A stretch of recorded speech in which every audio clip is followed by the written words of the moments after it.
ओम नमः शिवाय। भगवान भोलेनाथ आपकी सभी मनोकामनाओं को पूरा करें और महादेव की कृपा दृष्टि आप सभी पर बनी रहे। भगवान भोलेनाथ की कृपा दृष्टि पाने के लिए 16 सोमवार का व्रत अति उत्तम है। 16 सोमवार व्रत करने से सारे संकट दूर हो जाते हैं। आपकी सभी मनोकामनाओं को शिवजी पूरा करते हैं और इस व्रत को करने से शिवजी की कृपा प्राप्त होती है। यह व्रत करने से विवाह में आ रही सब बाधाएं दूर हो जाती हैं। 16 सोमवार का व्रत मनचाहा जीवन साथी पाने के लिए किया जाता है और 16 सोमवार का व्रत करने से कन्या को मनचाहे वर की प्राप्ति होती है। 16 सोमवार की कथा बताने से पहले मैं आपको 16 सोमवार के व्रत की उद्यापन विधि बता देती हूँ। उद्यापन 16 सोमवार पूरे होने पर 17वें सोमवार को किया जाता है। उद्यापन के दिन सुबह जल्दी उठकर स्नान करें, फिर एक मंडप तैयार करें। अब वेदी बनाकर देवताओं का आह्वान करें और कलश की स्थापना करें। शिवजी की प्रतिमा स्थापित करें। शिवजी के सामने पुष्प, धूप, नैवेद्य, फल और दक्षिणा अर्पित करें। शिवजी को पंच अमृत से अभिषेक करें। पूजा करने के बाद ब्राह्मण को भोजन करवाएं और पूजा का सब सामान उन्हें दान में दे दें। आइए अब मैं आपको 16 सोमवार के व्रत की कथा सुनाती हूँ। एक बार श्री महादेव जी पार्वती जी के साथ भ्रमण करते हुए मृत्युलोक में अमरावती नगर में आए। वहाँ के राजा ने एक शिवजी का मंदिर बनवाया था। शंकर जी वहीं ठहर गए। एक दिन पार्वती जी शिवजी से बोली, नाथ आइए आज चौसर खेलते हैं। खेल प्रारंभ हुआ। उसी समय पुजारी पूजा करने को आए। पार्वती जी ने पूछा, पुजारी जी बताइए जीत किसकी होगी? वह बोले, शंकर जी की। और अंत में जीत पार्वती जी की हुई। पार्वती जी ने मिथ्या भाषण के कारण पुजारी जी को कोढ़ी होने का श्राप दे दिया। पुजारी जी कोढ़ी हो गए। कुछ काल बाद अप्सराएं पूजन के लिए आईं और पुजारी जी से कोढ़ी होने का कारण पूछा। पुजारी जी ने सब बातें बतला दी। अप्सराएं बोली, पुजारी जी तुम 16 सोमवार का व्रत करो, महादेव जी तुम्हारा कष्ट दूर करेंगे। पुजारी जी ने उत्सुकता से व्रत की विधि पूछी। अप्सरा बोली, सोमवार को व्रत करें। संध्या उपासना उपरांत आधा सेर गेहूं के आटे का चूरमा बनाएं तथा मिट्टी की 3 मूर्ति बनाएं। घी, धूप, दीप, नैवेद्य, बेलपत्र आदि से पूजन करें। बाद में चूरमा भगवान शंकर को अर्पित कर प्रसाद ग्रहण करें। इस विधि से 16 सोमवार व्रत करने पर 17वें सोमवार को 5 सेर गेहूं की बाटी का चूरमा बनाकर भोग लगाकर बांट दें। फिर सारे परिवार के साथ प्रसाद ग्रहण करें। ऐसा करने से शिवजी तुम्हारा मनोरथ पूरा करेंगे। यह कहकर अप्सरा स्वर्ग को चले गईं। पुजारी जी यथाविधि व्रत कर रोग मुक्त हो गए और पूजन करने लगे। कुछ दिन बाद शिवजी पार्वती पुनः आए। पुजारी जी को कुशल देखकर पार्वती जी ने रोग मुक्त होने का कारण पूछा। पुजारी जी के कथन अनुसार पार्वती जी ने व्रत किया। फलस्वरूप कार्तिकेय जी पार्वती माता के आज्ञाकारी हुए। कार्तिकेय जी ने भी माता पार्वती जी से पूछा कि क्या कारण है जिससे मेरा मन आपके चरणों में लगा। पार्वती जी ने वही व्रत बतलाया। कार्तिकेय जी ने भी व्रत किया। फलस्वरूप बिछड़ा हुआ मित्र मिला। उसने भी कारण पूछा। बताने पर विवाह की इच्छा से यथाविधि व्रत किया। जब वह विदेश गया, वहाँ की राजा की कन्या का स्वयंवर हो रहा था।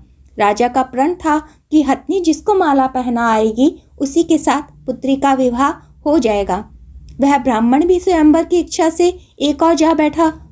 हथनी ने माला इसी ब्राह्मण कुमार को पहना दी। धूमधाम से विवाह हो गया। तत्पश्चात दोनों सुख से रहने लगे।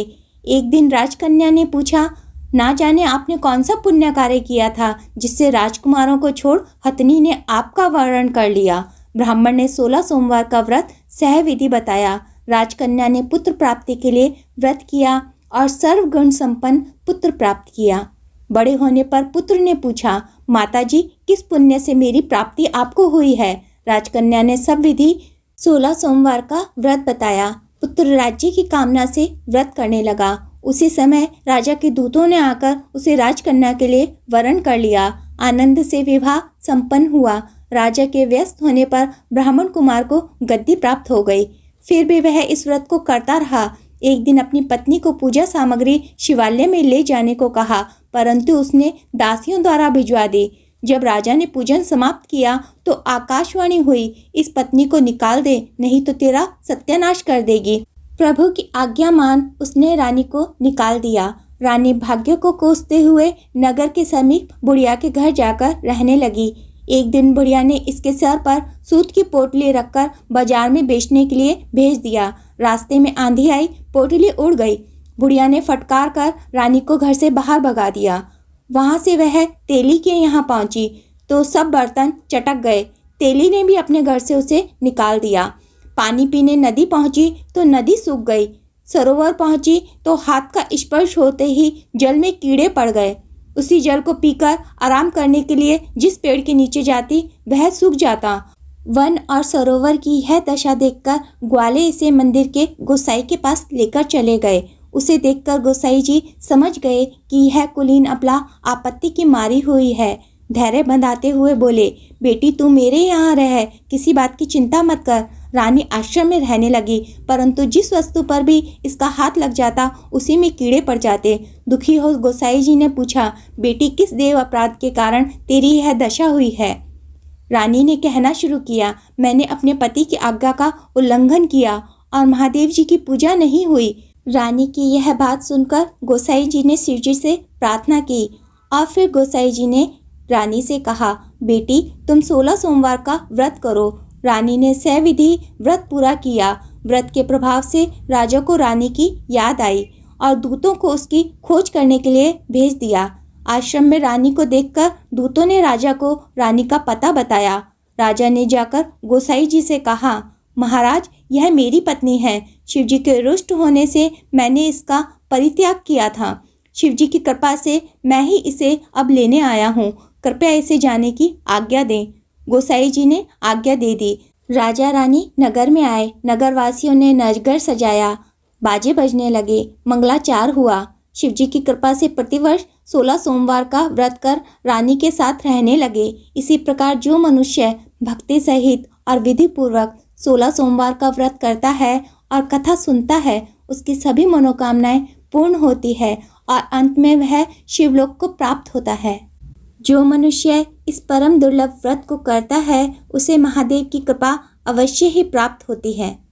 दोस्तों, अगर वीडियो पसंद आया हो तो वीडियो को लाइक करें, शेयर करें और कमेंट करना बिल्कुल भी ना भूलें। अगर आप हमारे चैनल पर नए हैं और आपने अभी तक हमारे चैनल को सब्सक्राइब नहीं किया है तो प्लीज़ पहले चैनल को सब्सक्राइब कर लें।